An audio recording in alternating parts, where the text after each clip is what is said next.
Ahí está cumplida la solicitud. Creo que con esto ya estaríamos perfectamente como para comenzar. Y no sé si tenemos quórum, cómo funciona esa parte. ¿Está bien así? Nadie dice nada, Sí, significa que está todo sí, bien. sí, presidente, hay quórum. Ya, ya. Como está un poquito larga esta comisión, vamos a comenzar ya. ¿Llegó bien en el Big Central Classic? Sí. ¿Qué diste desayuno? Sí. Ya, voy a lavar a María, a ponerle pañal, para hacer la leche. Un poquito, no. A ver si la... Gonzalo, por favor, se escucha todo. Ah,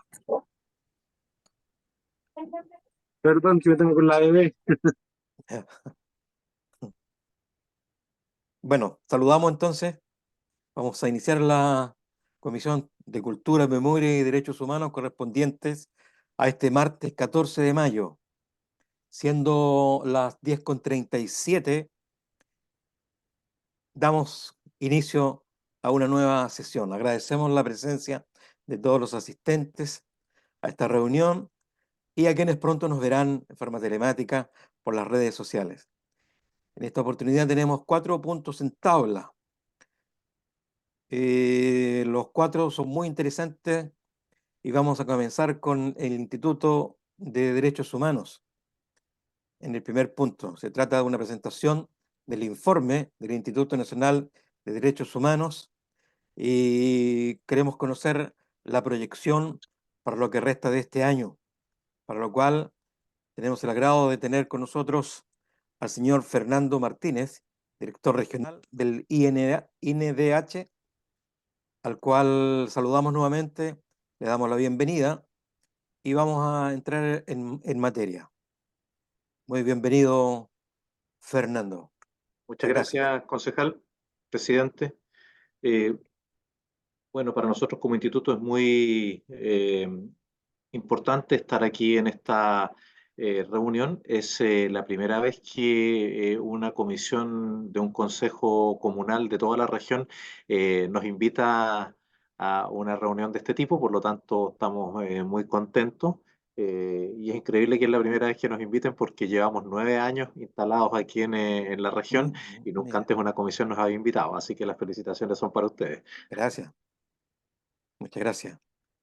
Bueno, lo que queremos ir desentrañando, Fernando, es lo que ha sucedido este año, cómo se ve, cómo se vio este 2024 y cómo se aprecia lo que viene, cuál es la proyección De en el acuerdo, trabajo del de acuerdo. instituto.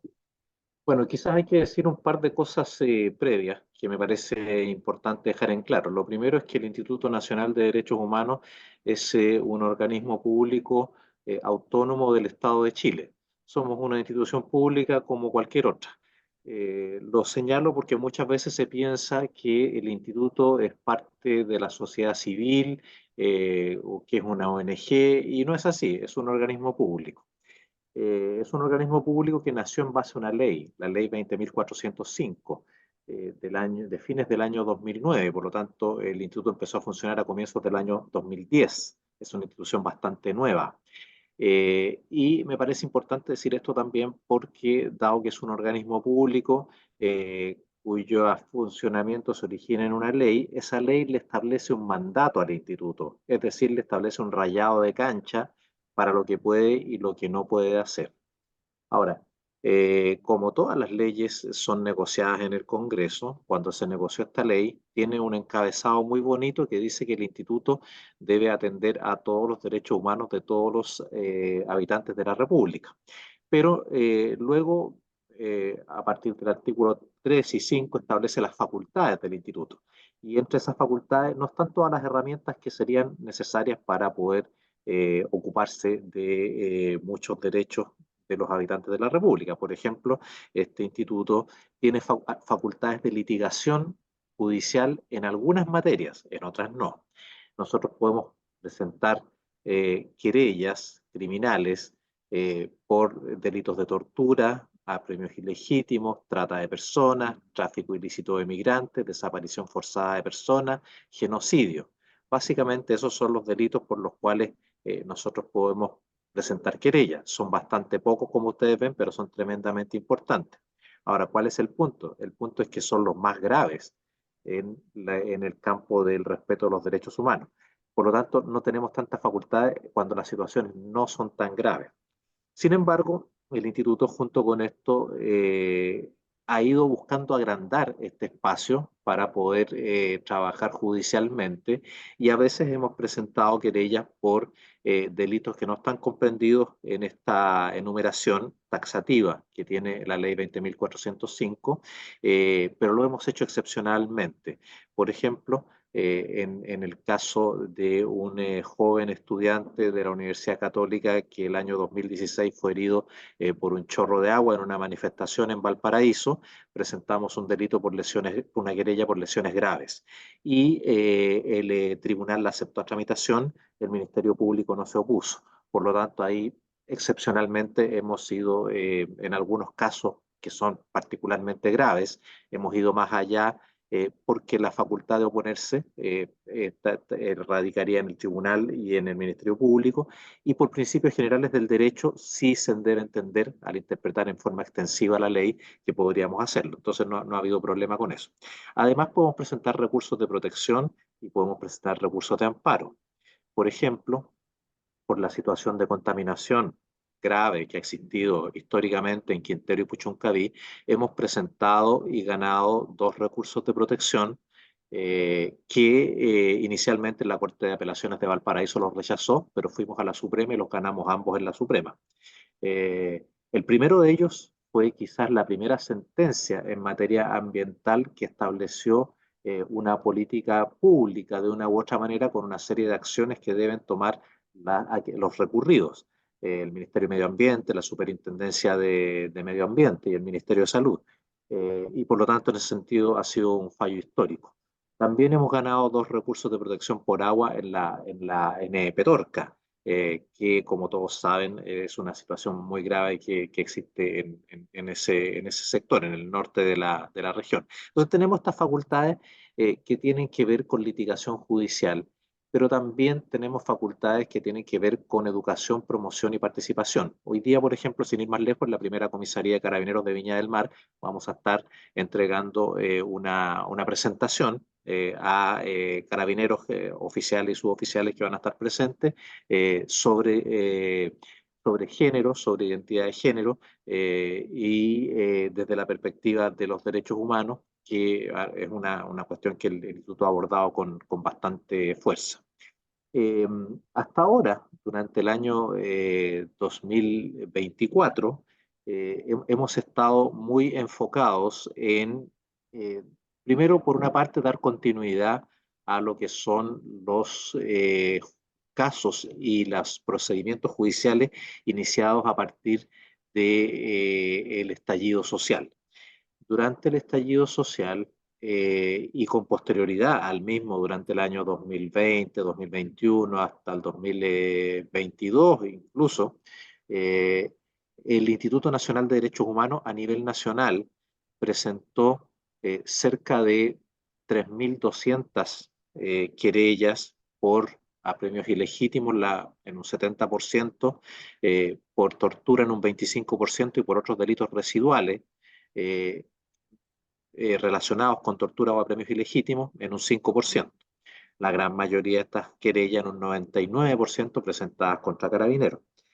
El Instituto Nacional en Valparaíso, la sede regional Valparaíso, presentó poco más del 10% de las querellas a nivel nacional. Presentamos cerca de 350 querellas, que constituyen ser poco más del 10% del total nacional, por apremios ilegítimos y por tortura, con las mismas proporciones que acabo de señalar.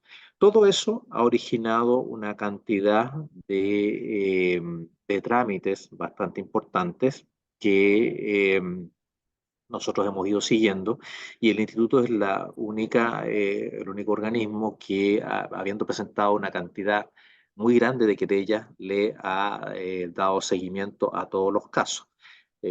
Todos los días nosotros tenemos audiencias relacionadas con al menos algún caso del estallido.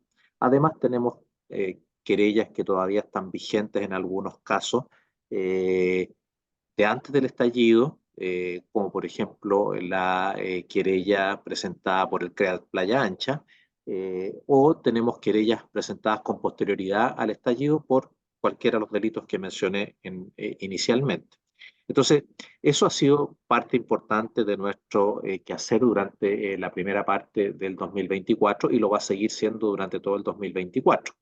Eh, Juntamente con eso, también, al igual que lo hicimos el año pasado con la conmemoración de los 50 años del golpe de Estado de 1973, lo que dio origen a una cantidad importante de actividades, este año estamos conmemorando los 75 años de la Declaración Universal de los Derechos Humanos, que es el primer instrumento internacional de derechos humanos y probablemente el más importante porque es el que da origen a todos los tratados de derechos humanos que se han celebrado con posterioridad. Eh, y en el contexto de la conmemoración de los 75 años de la, de la Declaración Universal de Derechos Humanos, tenemos previstas una serie de actividades a desarrollar, de las cuales, por ejemplo, el 8 de febrero ya se hizo una primera actividad consistente en un conversatorio sobre el legado de Hernán Santa Cruz. Hernán Santa Cruz fue un abogado y diplomático chileno, embajador de Chile ante las Naciones Unidas, que tuvo una participación muy relevante en la negociación de los artículos que iban a formar parte de la Declaración Universal de los Derechos Humanos y en la redacción de los mismos. Entonces y es muy desconocido su rol en Chile, por lo tanto para el Instituto ha sido importante levantar la figura de Hernán Santa Cruz y decir que Chile como Estado, desde que terminó la Segunda Guerra Mundial, ha tenido un rol relevante en el sistema internacional de protección de los derechos humanos, particularmente en Naciones Unidas. Con posterioridad, el 8 de marzo tuvimos actividades para la conmemoración del Día de la Mujer, el 3 de mayo para el Día Mundial de la Libertad de Prensa, el 25 y 26 de mayo, que es el fin de semana subsiguiente, con el Día de los Patrimonios, al igual que lo hicimos el año pasado en convenio con el Parque Cultural de Valparaíso. Vamos a tener un recorrido por distintos lugares que están relacionados con distintos tipos de derechos, no solamente con derechos civiles y políticos, sino que también con derechos económicos, sociales y culturales. El 5 de junio tenemos el Día Mundial del Medio Ambiente, el 21 de junio el Día de los Pueblos Indígenas, el 28 de junio el Día Internacional del Orgullo LGTBIQ+, el 11 de septiembre, por supuesto, tenemos la conmemoración del golpe de Estado, que es una oportunidad en la cual vamos a también promover actividades contra el negacionismo de las violaciones de los derechos humanos. El 20 de noviembre, el Día Mundial de la Infancia, y finalmente terminamos el 10 de diciembre con el Día Internacional de los Derechos Humanos, que además es el día en que, de acuerdo a la ley, el instituto presenta su informe anual. Toda esta segunda parte tiene que ver con las actividades de promoción, educación y participación, entre medio de las cuales tenemos un programa de formación y de aportes a la capacitación con carabineros que es bastante intenso, que ya lo venimos desarrollando hace varios años, y también contribuimos con el mismo tipo de actividades a la formación y capacitación por parte de Gendarmería de Chile. Eh, Sí, ¿Sigo, sí, Telmo, sí, sí, o está muy bien, quisiera...? sí. Sí, ya, ya. Estoy tratando de hacer un Me súper imagino. resumen de todas las cosas Sí, sí. en las que estamos metidos. A ver, ¿qué es lo que más nos ocupa? Yo dije una de las cosas que más nos ocupa en la región, que era el tema de todo el seguimiento de los casos del estallido. Eh, lo otro que nos ocupa mucho es el sistema penitenciario. ¿Por qué? Porque la región de Valparaíso tiene la segunda población penitenciaria más grande de Chile. Después de la región metropolitana, la región que tiene más presos en todo Chile es la región de Valparaíso. La región de Valparaíso tiene 9 cárceles y hay dos que son especialmente complejas, que son el complejo penitenciario de Valparaíso, que así es como se llama la cárcel de Valparaíso, ese es su nombre oficial, y la cárcel de Quillota. Eh, Tanto en Valparaíso como en Quillota habitualmente recibimos denuncias de malos tratos, situaciones de tortura, pero además hay riñas en donde resulta gente herida entre las propias personas privadas de libertad, hay denuncias por situaciones eh, de salud, por situaciones de condiciones de habitabilidad. Nosotros hace un mes, por ejemplo, estuvimos en una visita con 2 fiscales judiciales de la Corte de Apelaciones de Valparaíso, en donde pudimos constatar in situ las malas condiciones que hay en algunos de los pabellones y las plagas que existen en esos pabellones y que obviamente causan enfermedades. Ahora, el fin de semana, por ejemplo, estuvimos viendo un caso de tuberculosis que debió ser hospitalizado en el mismo hospitalito de la cárcel de Valparaíso, bastante grave. Entonces, esto a nosotros nos mantiene eh, constantemente prestando atención a la situación del sistema penitenciario. Para eso tenemos una relación bastante fluida con Gendarmería de Chile y estamos constantemente ingresando a las cárceles. Somos la única institución que tiene facultad legal para ingresar a cualquier lugar de la cárcel. Y si no de cualquier cárcel o de cualquier comisaría de carabineros, y si no nos eh, permiten el ingreso, nosotros podemos presentar un recurso de amparo y tiene que resolverse judicialmente. Esto incluso nuestras facultades de ingreso a lugares en donde pueda haber personas privadas de libertad en forma permanente o transitoria es muy amplio. Por ejemplo, también tenemos facultades de ingreso a ELEAM. Los ELEAM son los establecimientos de larga estadía de los adultos mayores, o sea, a los centros de la tercera edad. Y también tenemos facultades de ingreso a los centros de mejor niñez, los antiguos centros de Sename, actualmente del Servicio de Protección Especializada a la Niñez, más conocido como Mejor Niñez.